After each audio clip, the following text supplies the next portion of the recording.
यह कहानी दिल्ली के कुख्यात बस नंबर 375 की है, जो दिल्ली गुड़गांव रूट पर चलती थी। बस न 375 की कहानियां ऐसी हैं जिन्हें सुनकर किसी की भी रूह कांप जाए। सन 2008 की सर्दियों की एक रात थी। लगभग 11 बजे का समय था। बस न 375 अपनी आखिरी सवारी के लिए रवाना हुई। बस में कुछ ही लोग थे। उनमें से एक थी अर्चना, एक युवा लड़की जो अपनी दोस्त की शादी से वापस आ रही थी। बस में अजीब सी खामोशी थी और ठंड की वजह से सवारियों ने अपने कोट और शॉल कसकर लपेट रखे थे।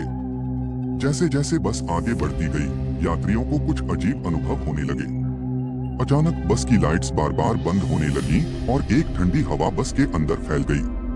चालक और कंडक्टर भी असामान्य रूप से शांत थे, जैसे कि वे भी किसी अज्ञात डर में थे।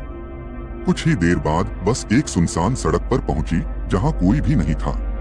तभी बस अचानक रुक गई और सभी यात्रियों को ऐसा लगा जैसे बस में कोई अदृश्य शक्ति प्रवेश कर गई हो। एक के बाद एक यात्री गायब होने लगे।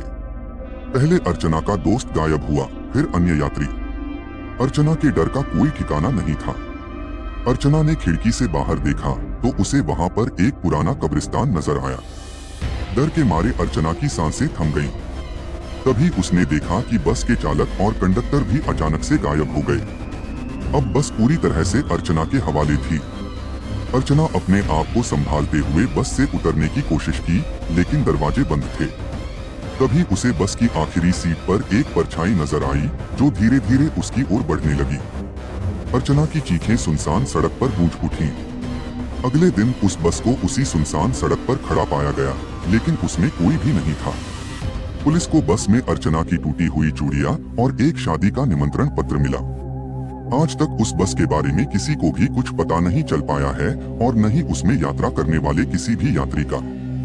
यह कहानी दिल्ली के लोगों के बीच एक डरावनी याद के रूप में बसी हुई है और आज भी उस बस नंबर 375 के बारे में लोग बात करते हुए कांप जाते हैं।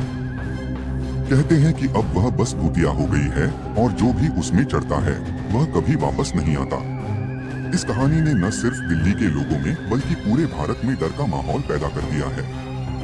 अगर आप भी कभी दिल्ली गुड़गांव रूट पर हों और बस नंबर 375 को देखें तो उसमें चढ़ने की भूल कभी न करें।